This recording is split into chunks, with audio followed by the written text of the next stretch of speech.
কারো ক্যান্সার দেখে যদি এই দোয়াটা আপনি বিশ্বাসের সাথে পড়েন, জীবনে কোনোদিন ক্যান্সার রোগে আক্রান্ত হবেন। অনেক সময় এমন হয়, হঠাৎ বিপদের সম্মুখীন হই আমরা, রেডি হয়ে বের হয়েছে অফিসে, হঠাৎ অ্যাক্সিডেন্টে পড়ে যাই, হঠাৎ পেটের ব্যথায় অজ্ঞান, এরকম হয় না? আপনাদের হয় না?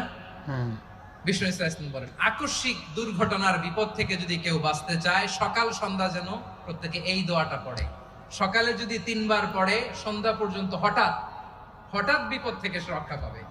To be protected from sudden calamity, sudden disaster, sudden calamity, হঠাৎ বিপদ, হঠাৎ ভয়ঙ্কর কোন আকস্মিক বিপদ থেকে আল্লাহ বাঁচায় দিবে। সকালে পড়লে সন্ধ্যা পর্যন্ত প্রোটেক্টেড, সন্ধ্যাবেলায় যদি 3 বার পরে সকাল পর্যন্ত প্রোটেক্টেড। সুবহানাল্লাহ পড়েন।